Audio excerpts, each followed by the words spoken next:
नमस्कार, स्वागत है आपका। मैं हूं आपके साथ अनामिका पांडे। माफिया गैंग के डीएनके लगातार सरकार कदम उठा रही है। इस वक्त इससे जुड़ी बड़ी खबर क्या है, जानते हैं गायत्री और मीनाक्षी से। पहले तो करेंगे गायत्री का।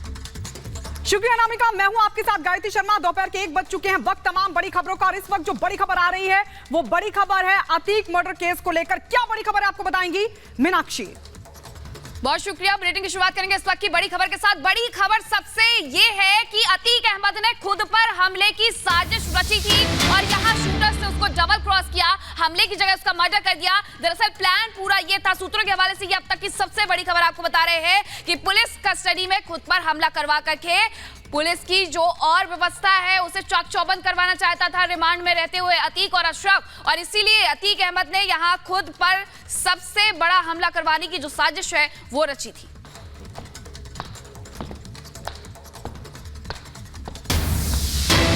और इस वक्त की एक और बड़ी खबर आपको बता दें। बड़ी खबर है कि अतीक ने पहले भी खुद पर कराया था हमला। 2002 में खुद पर बम से हमला कराया था। सुरक्षा बढ़ाने के लिए अतीक ने फिर रची साजिश। ये सूत्रों के हवाले से खबर मिल रही है, क्योंकि इससे पहले भी अतीक अहमद ने 2002 में खुद पर बम से हमला करवाया था। और ये बड़ी जानकारी कि जिस तरीके से अतीक का मर्डर हुआ है, ये बड़ी जानकारी मिल रही है सूत्रों के हवाले से कि अतीक ने खुद पर हमले की साजिश रची थी।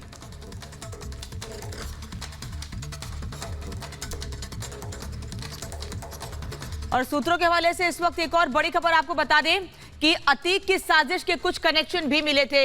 हमले से पहले गाड़ी से उतरते वक्त अतीक ने किसी को इशारा किया था, और ये आपको पहले तस्वीर दिखा रहे हैं कि अतीक ने इशारा किया था। किसको किया था ये इशारा? नए खुलासे से लग रहा है कि शायद अतीक अहमद किसी को इशारा करके अपने पास बुला रहा था। शूटर्स ने क्या, दूसरी तस्वीर में आप देखिए, जब मीडिया ने सवाल किया अतीक और अशरफ से, तो क्या शूटर्स ने डबल क्रॉस किया अतीक और अशरफ को? किस मंशा से अतीक ने किसको इशारा किया था? क्या शूटर्स को ही इशारा किया गया था, लेकिन कुछ और इशारा करके कुछ और मैसेज देना चाहता था अतीक, लेकिन क्या शूटर्स ने डबल क्रॉस कर दिया? बिल्कुल, शूटर्स ने यहां पर डबल क्रॉस किया। 15 अप्रैल 2023 की रात की वो तस्वीर आपको दिखाते हैं। अतीक ये यहाँ उतर रहा है और उतरते ही दूसरी तरफ देखता है, किसी को इशारा करता है। ये तस्वीर पहले भी वायरल हुई थी कि आखिरकार अतीक अहमद यहाँ पर किससे इशारा कर रहा है। देखिए, यहाँ पुलिस जो है उसे कहीं ना कहीं यहाँ हेल्प कर रही है उतरने के लिए, लेकिन उतरने के वक्त उसका ध्यान उतरने पर नहीं होता है, बल्कि दूसरी तरफ किसी को इशारा करते हुए वो नजर आता है। और अब सूत्रों के हवाले से ये सबसे बड़ी खबर आपको बता रहे हैं। ये 15 अप्रैल 2023 की भी तस्वीर आपको दिखा रहे हैं, जिस वक्त यहाँ पर शूटर्स ने हमला किया था। ये देखिए, अतीक अहमद उतरता है, किसी को इशारा करता है। अंदर जाने से पहले ये कॉलविन मेडिकल यानी कि कॉलविन मेडिकल कॉलेज हॉस्पिटल की ये तस्वीर है, जब वो उतरता है और दूसरी तरफ इशारा करता है, और इशारे में वो कुछ कह रहा था किसी से। जब नीचे आता है तो उसके बाद उस पर ये हमला किया जाता है। और सबसे बड़ी जानकारी ये है कि शूटर्स यहाँ पर उसे सिर्फ हमला करने के लिए आए थे, लेकिन डबल क्रॉस करते हैं और मौत के घाट गायत्री यहाँ उतार देते हैं। बिल्कुल, विवेक हमारे साथ लगातार बने हुए और वैभव भी हमारे साथ है। लेकिन सबसे पहले विवेक, आपके पास आते हुए अब सूत्रों के हवाले से ये क्या जानकारी मिल रही है कि खुद ही अतीक अहमद ने अपने पर हमले की साजिश रची, लेकिन डबल क्रॉस कर दिया शूटर्स ने? बिल्कुल, संभावना यहाँ पर दो तरह की बन रही है। एक संभावना पर मैं आपको इस पर बताता हूँ। दरअसल हुआ क्या था, जैसे उमेश पाल हत्याकांड को अंजाम दिया गया, उसके बाद साजिश ये रची गई अतीक अहमद के द्वारा गुड्डू मुस्लिम के माध्यम से कि उसके ऊपर फर्जी हमला कराया जाए, ताकि उसकी सुरक्षा बढ़ जाएगी। तो वो जब उसको मूवमेंट कहीं कराया जाएगा तो उसको सिक्योरिटी में लाया जाएगा, ये प्लानिंग थी। और इसको लेकर गुड्डू मुस्लिम, कहा यह जा रहा है सूत्रों से जो खबर मिल रही है कि गुड्डू मुस्लिम ने शूटर्स को ढूंढना शुरू कर दिया था, और कई सारे गैंग्स में इस बात को लेकर चर्चा भी हुई थी कि एक फर्जी फायरिंग करने, एक झूठा हमला करना है ताकि कुछ हो सके। वो पूरा मैसेज कन्वे नहीं किया गया था। इसके बाद अब जो दूसरी कहानी यहां पर बन के सामने आ रही है कि क्या वही कहानी थी जिस कहानी के आधार पर फिर अतीक हमले पर हमला होता है, लेकिन वो शूटर्स डबल क्रॉस कर जाते हैं, और उसके बाद जो हुआ वो पूरे देश ने देखा कि अतीक और अशरफ की हत्या कर दी जाती है। यह भी एक अलग एंगल है। पुलिस इस पूरे मामले को लेकर जांच पड़ताल कर रही है, और कोई पहली बार नहीं है। 2002 में भी अतीक ने इस तरह से अपने ऊपर कचहरी में बमों से हमला करवाया था, जिसके बाद जांच पड़ताल की गई। और अब पुलिस क्या इस थ्योरी पर आगे काम करेगी, ये भी देखना महत्वपूर्ण होगा। वैभव, क्या अब इसको लेकर भी कई और खुलासे हो सकते हैं, क्योंकि शूटर्स से पुलिस की पूछताछ का वक्त तो खत्म हो चुका है, कैसे जानकारी और निकलकर सामने आएगी? अनामिका, बिल्कुल 4 दिन की पुलिस अभिरक्षा और उस 4 दिन की पुलिस अभिरक्षा में इन तीनों शूटरों से जो सवाल पूछे गए थे, उन सवालों के अब जवाब जो सामने आ रहे हैं वो अपने आप में चौंकाने वाले हैं।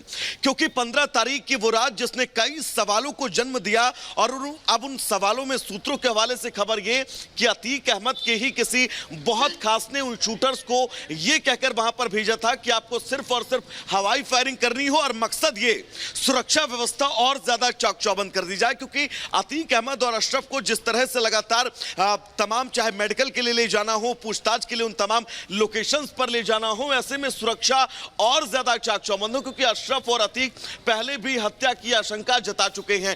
कोर्ट के कंधे पर बंदूक रखने वाला वो चाहे बयान हो और चाहे अशरफ से रिपब्लिक भारत की वो बातचीत हो। तो ऐसे में अब जो ये खबर सामने आ रही है कि खुद पर हवाई फायर को लेकर कहीं ना कहीं से इंतजामात किए गए थे, लेकिन डबल क्रॉस किया जाता है और इस डबल क्रॉस किए जाने के पीछे का कारण क्या था।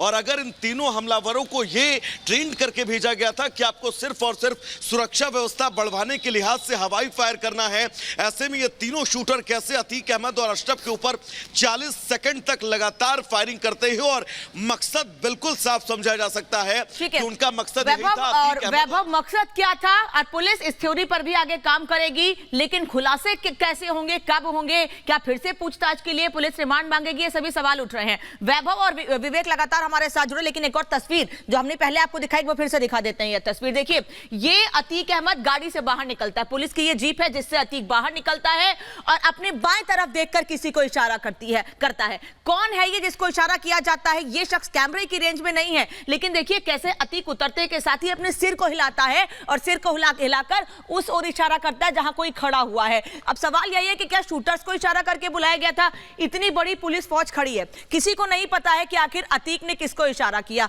और उसके 10 मिनट के भीतर अतीक पर हमला हो जाता है, उसके सिर में सीधे गोली मारी जाती है, जिससे ऑन द स्पॉट उसकी और अशरफ की डेथ हो जाती है।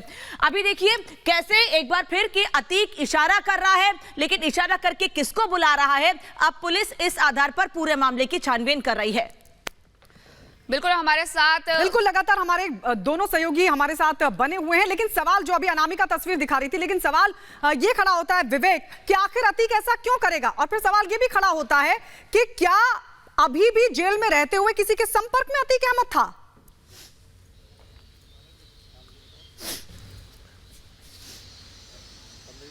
बिल्कुल अपने आप में ये बड़ा सवाल है और जेल में रहते हुए